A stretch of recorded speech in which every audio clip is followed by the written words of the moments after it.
ስላነጸው ስለ ሰማዕቱ ቅዱስ ሚናስ ይህንን ምስጢር ነበር ያመሰጠሩ የዘመሩልን የደብራችን ሊቃውንትን አምላካችን እግዚአብሔር አጥንትን የሚያለመልም የመላእክትን ዝማሬ ያሰማልን ብላችሁ መርቁልን እስኪ። አጥንትን የሚያለመልም የመላእክትን ዝማሬ ያሰማልን። በእልልታ እግዚአብሔርን እናመስግነው። አጥንትን የሚያለመልም የመላእክትን ዝማሬ ያሰማልን። እልልን ብለን እግዚአብሔርን እናመስግነው።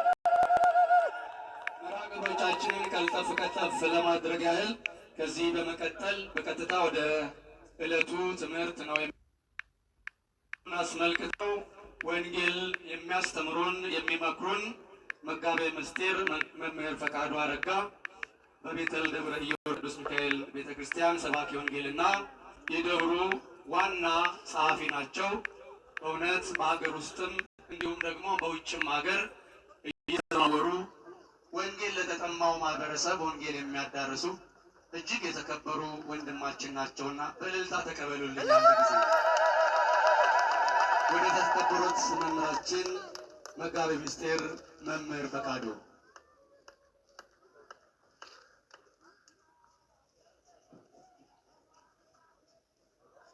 ካናዳ ሀገረ ስብከት ሊቀ ጳጳስና የቅዱስ ሲኖዶስ አባል ጸሎታዊው ባሕታዊው አባታችን እጅግ የተወደዱና የተከበሩ ክቡር አባታችን መላከ ሰላም ቀሲስ ወልደ ጻድቅ የዚህ የደብሩ ዋና አስተዳዳሪ፣ እጅግ የተወደዱና የተከበሩ ክቡር ሊቄ አምደ ማርያም የዚህ የደብሩ ዋና ጸሐፊ፣ ክቡር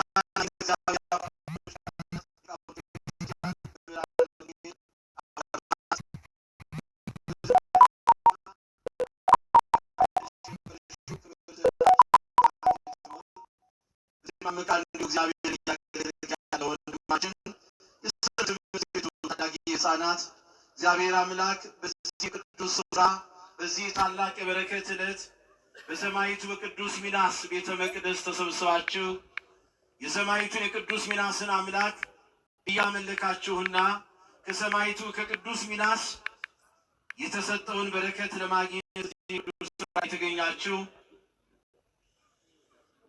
ክቡራን የልዑል እግዚአብሔር ቤተሰቦች፣ የንጽሕተ ንጹሐን የቅድስተ ቅዱሳን የድንግል ማርያም የአስራት ልጆች፣ የሰማዕቱ የቅዱስ ሚናስ ወዳጆች ክርስቲያኖች ወገኖቼ ሁላችሁም በልዑል እግዚአብሔር ስም እንደምን ቆያችሁ? እንደምን እስከዚህ ሰዓት ድረስ ደረሳችሁ? እንደምን አላችሁ? እንኳን ለሰማዕቱ ለቅዱስ ሚናስ ለእግዚአብሔር ሰማዕት የቅዳሴ ቤቱ ዓመታዊ ክብረ አደረሳችሁ። እልል ብላችሁ እግዚአብሔርን አመስግኑ። የብፁዕ አባታችን የአቡነ መቃርዮስ በረከታቸው በሁላችንም ላይ ይድረስን። ቅድስት ቡራኪያቸው ሁላችንንም አትለየን። እንግዲህ በታላቅ ትሕትና ለመታዘዝ ያክል እንጂ ብፁዕነታቸው በምላትና በስፋት ቃለ ምዕዳኑን ቡራኬውንም የጎደለውንም ሞልተው የተጣመመውን አቃንተው የነጠበውን ሁሉ በመሙላት ይነግሩናል፣ ያስተምሩናል። እኔ ግን ለመታዘዝ ያክል በፊታችሁ ቆሜያለሁ። እግዚአብሔር መንፈስ ቅዱስ ሚስጥሩን ተውን ለሁላችን ይግለጽልን። ወይዜኒ ሐረይክዎ ወቀደስክዎ ለዝንቱ ቤት ከመ ይሰመይ ስሜ እስከ ለዓለም። አሁንም ስሜ ለዘላለም በዚያ ይኖር ዘንድ ይህን ቤት መርጫለሁ፣ ቀድሻለሁም። ዓይኖቼና ልቤም ዘወትር በዚያ ይሆናሉ። በሁለተኛ ዜና መዋዕል ምዕራፍ 7 ቁጥር 16 ላይ ተጽፎ የምናገኘው ኃይለ ቃል ነው። እንግዲህ የዚህ ትምህርት መሰረታዊ ዓላማ የተወደዳችሁ የልዑል እግዚአብሔር ቤተሰቦች አምላካችን እግዚአብሔር ለቤቱ ቀናይ እንደሆነ ቤቱን እንዴት አድርጎ እንደሚያከብረው የሚመለክበትን ቤት ለእርሱ የክብሩ መገለጫው የሆነውን ቤቱን በምን አይነት መንገድ ክብር እንደሚሰጠው መጽሐፍ ቅዱስን አስረጃ አድርገን ማሳየት ይሆናል። የትምህርቱ መሰረታዊ ዓላማ ይሄ ነው። እንግዲህ ወይዜኒ ሐረይክዎ ወቀደስክዎ ለዝንቱ ቤት ከመ ይሰመይ ስሜ እስከ ለዓለም ይላል። አሁንም ስሜ ይላል። እስኪ አማርኛውን በሉ፣ አሁንም በሉ እስኪ። ስሜ ለዘላለም በዚያ ይኖር ዘንድ ይህን ቤት መርጫለሁ። ቀድሻለሁ ዓይኖቼና ልቤም ዘወትር በዚያ ይሆናሉ።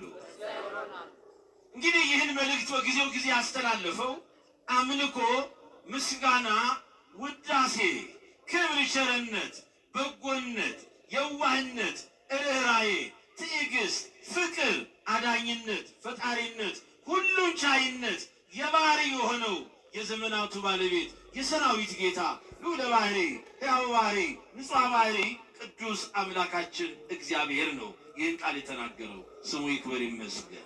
የተወደዳችሁ የልዑል እግዚአብሔር ቤተሰቦች ወይዘን ያህልክዎ ቀደስክዎ ለዝንቱ ቤት ከመ ይሰመይ ስሜ እስከ ለዓለም አለ።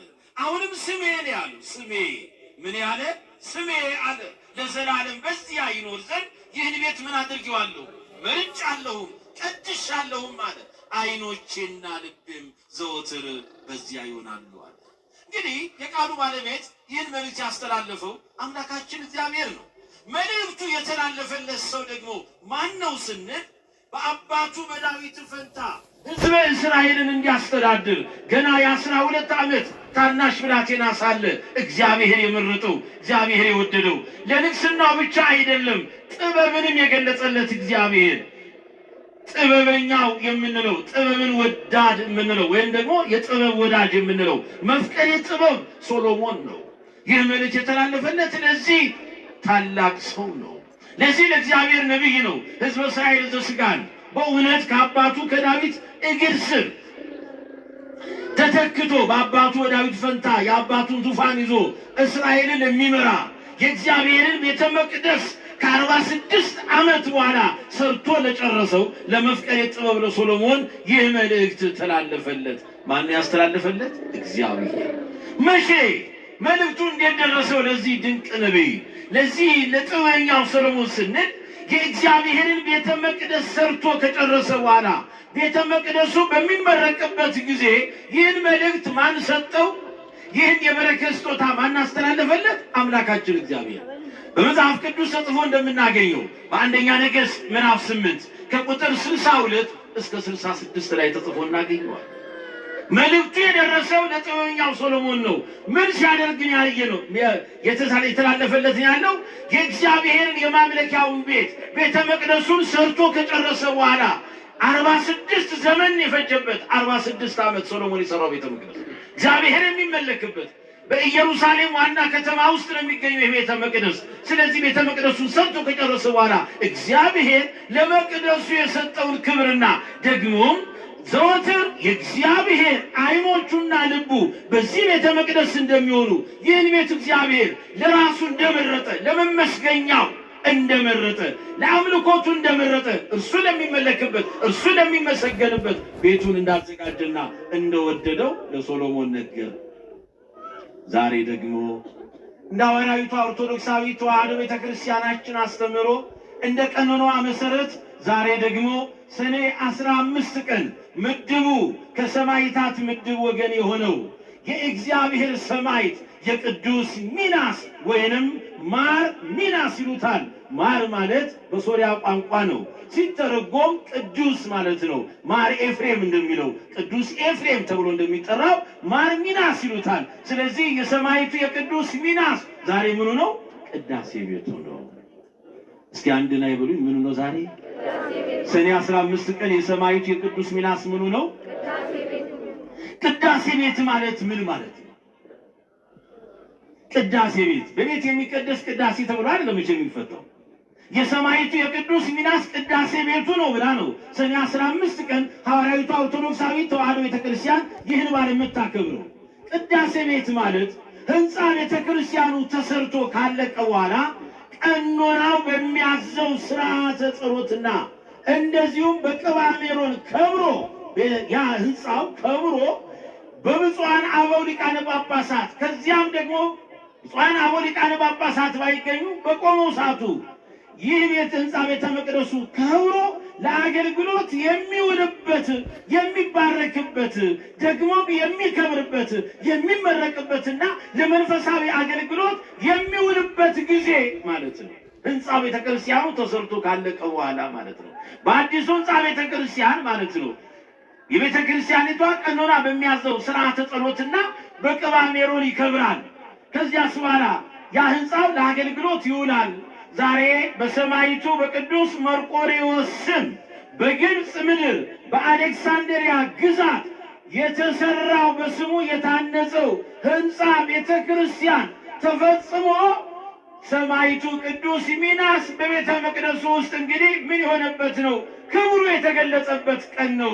ቤተ መቅደሱ ለአገልግሎት በስሙ የታነጸው ቤተ መቅደስ ለአገልግሎት ለመንፈሳዊ አገልግሎት የዋለበት ሰዓት ነው። ቅዳሴ ቤት ማለት ይሄ ነው። ክብር ምስጋና ለአምላካችን ይሁን። ስለዚህ የተወደዳችሁ የልዑል እግዚአብሔር ቤተሰቦች እዚህ ጋር አንድ ነገር ግን ልብ ማለት ያስፈልጋል፣ ማስተዋል ያስፈልጋል።